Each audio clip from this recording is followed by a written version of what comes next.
आपको स्वागत है हमारे चैनल काल चक्र में, जहां समय, डर और रहस्य एक साथ मिलते हैं। हिमाचल प्रदेश की ऊंची पहाड़ियों में घने देवदार के जंगलों के बीचों बीच एक पुराना बोर्डिंग स्कूल था, सेंट पीटर्स रेजिडेंशियल स्कूल। ये स्कूल ब्रिटिश शासन के दौरान 1957 में बना था। बाहर से देखने पर यह एक भव्य इमारत लगती थी, लेकिन अंदर एक अजीब सा सन्नाटा और अंधेरा पसरा रहता। गांव वाले कहते थे कि यह स्कूल शापित है। वहां पढ़ने वाले कई छात्र रहस्यमयी तरीके से गायब हो चुके थे, लेकिन स्कूल प्रशासन ने हमेशा इन घटनाओं को छुपाने की कोशिश की। इस साल स्कूल में एक नया बैच आया था। 4 दोस्त अर्जुन, निखिल, रोहन और समीर को हॉस्टल के सबसे पुराने ब्लॉक में कमरा नंबर 309 दिया गया। उन्हें यह नहीं पता था कि ये रात उनकी जिंदगी की सबसे डरावनी रात बनने वाली थी। पहली ही रात कुछ अजीब हुआ। रात के 2 बजे अर्जुन ने दरवाजे पर हल्की दस्तक सुनी। जब उसने दरवाजा खोल के देखा तो कोई नहीं था। निखिल ने खिड़की के बाहर देखा तो एक परछाई जंगल में छिपती नजर आई। रोहन ने शीशे में किसी का अक्स देखा, लेकिन जब पलट कर देखा तो वहां कोई नहीं था। धीरे धीरे डरावनी घटनाएं बढ़ने लगी। एक रात समीर गहरी नींद में था, लेकिन अचानक वह नींद में चलने लगा और दीवार पर अपने नाखूनों से कुछ लिखने लगा। मुझे यहाँ से निकालो, वो आ रही है। जब अर्जुन ने उसे जगाया तो समीर की आंखें पूरी सफेद हो चुकी थी। वह किसी और की आवाज में बुदबुदा रहा था, तुम्हें यहाँ नहीं होना चाहिए। फिर अचानक पूरे कमरे में अंधेरा छा गई और दरवाजा अपने आप जोर से बंद हो गया। अगले दिन अर्जुन और उसके दोस्तों ने स्कूल की पुरानी लाइब्रेरी में जाकर इस रहस्य के बारे में पता लगाने की कोशिश की। वहां उन्होंने एक पुरानी किताब देखी, सेंट पीटर्स का श्राप। उसमें लिखा था कि 1996 में हॉस्टल ब्लॉक में एक लड़की की हत्या हुई थी।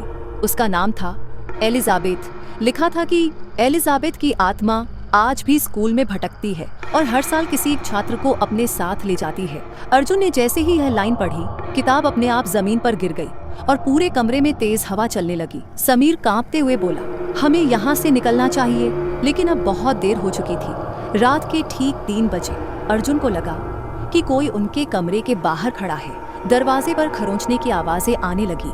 निखिल ने खिड़की के बाहर देखा तो वहां एक बिना आंखों वाली लड़की खड़ी थी। रोहन ने शीशे में देखा कि उसके पीछे कोई खड़ा था, लेकिन जब पलटा तो वहां कुछ नहीं था। फिर अचानक दरवाजा जोर से खुला और एक सफेद साड़ी में एक लड़की अंदर आई। उसका चेहरा झल्ला हुआ था। उसकी आंखों की जगह गहरे काले गड्ढे थे और उसके नाखून नुकीले और बड़े थे। निखिल चीखते हुए बेहोश हो गया। एलिजाबेथ की आत्मा धीरे धीरे अर्जुन की तरफ बढ़ने लगी। अर्जुन ने हिम्मत जुटाई और भगवान का नाम लेने लगा। तभी आत्मा जोर से चीखी, नहीं, तुम ये नहीं कर सकते। कमरे की खिड़कियां जोर से बंद हो गईं और हवा में अजीब सा कंपन होने लगा। अर्जुन ने देखा कि समीर अचानक हवा में उठ गया, मानो किसी ने उसे पकड़ रखा हो। उसके मुंह से अजीब आवाजें आ रही थीं, तुम सब मर जाओगे, यहाँ से भागो, ये जगह तुम्हारे लिए नहीं है। अर्जुन ने समीर को पकड़ने की कोशिश की, लेकिन उसका शरीर बर्फ जैसा ठंडा हो गया था। सुबह के पहले किरण के साथ ही अर्जुन, निखिल, रोहन और समीर सीधे प्रधानाचार्य के कमरे की ओर भागे। उनकी सांसें तेज थी, माथे से पसीना टपक रहा था और शरीर अब भी रात की भयानक घटनाओं से कांप रहा था। प्रधानाचार्य पहले से ही उनका इंतजार कर रहे थे, मानो उन्हें पहले से पता था कि ये चारों आज उनके पास आने वाले हैं। जैसे ही अर्जुन ने रात की खौफनाक घटनाओं के बारे में बताया, प्रधानाचार्य का चेहरा सफेद पड़ गया। उन्होंने एक गहरी सांस ली और कहा, तुम लोगों ने जो देखा वो झूठ नहीं था, ये हॉस्टल वास्तव में शापित है।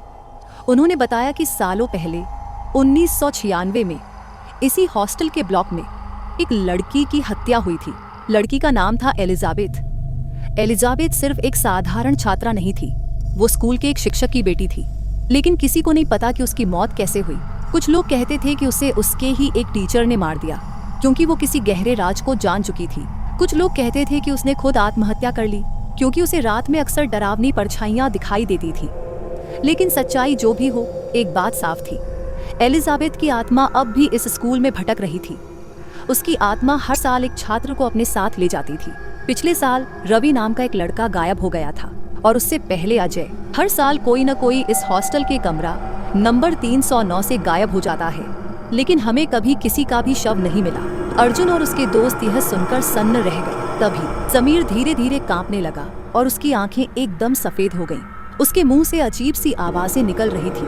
वो आ रही है, अब बचकर कहाँ जाओगे? फिर अचानक कमरे की लाइट्स बुझ गईं, खिड़कियां तेज आवाज से खुलने लगी और पूरा कमरा ठंडा पड़ गया। भागो! प्रधानाचार्य ने जोर से चिल्लाया। अर्जुन ने समीर को पकड़कर खींचा और चारों लड़के कमरे से बाहर की ओर दौड़ पड़े। लेकिन जैसे ही वे सीढ़ियों तक पहुंचे, उन्होंने देखा कि सामने वही सफेद साड़ी वाली लड़की खड़ी थी, एलिजाबेथ की आत्मा। उसकी आंखों से खून बह रहा था, उसके चेहरे पर गहरे घाव थे और वह धीरे धीरे उनकी ओर बढ़ रही थी। अब तुम में से कोई नहीं बच सकता। उसकी डरावनी फुसफुसाहट पूरे कॉरिडोर में गूंज उठी। अर्जुन ने जल्दी से अपने गले में पड़ा माँ दुर्गा का लॉकेट निकाला और मंत्र पढ़ना शुरू कर दिया। लेकिन जैसे ही उसने मंत्र पढ़ा, आत्मा और भी गुस्से में आ गई। उसने एक भयंकर चीख मारी और हवा में उड़ने लगी। तुम लोग मुझे यहाँ से हटा नहीं सकते, ये जगह मेरी है। तभी प्रधानाचार्य ने अपनी अलमारी से एक पुरानी किताब निकाली। इस किताब में एक मंत्र लिखा है जिससे इस आत्मा को मुक्त किया जा सकता है, उन्होंने चिल्लाते हुए कहा। उन्होंने तुरंत मंत्र पढ़ना शुरू किया। जैसे ही मंत्र पूरा हुआ, आत्मा भयंकर रूप से चीखने लगी। उसका शरीर धीरे धीरे धुएं में बदलने लगा। लेकिन तभी उसने अर्जुन की तरफ देखा और कहा, तुमने मुझे आज भले ही रोक लिया हो, लेकिन मैं फिर लौटूंगी। और इसके साथ ही एलिजाबेथ की आत्मा गायब हो गई। कमरा फिर से सामान्य हो गया। हवा अब शांत थी। समीर धीरे धीरे होश में आया, लेकिन अर्जुन जानता था कि यह अंत नहीं था।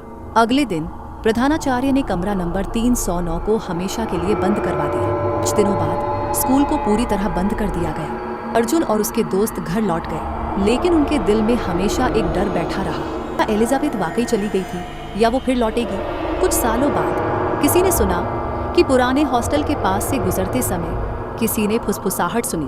उन्हें यहाँ नहीं होना चाहिए। अगर आपको हमारी ये कहानी अच्छी लगी हो तो प्लीज़ चैनल को सब्सक्राइब कीजिए ताकि हमारे साथ जुड़े रह सकें।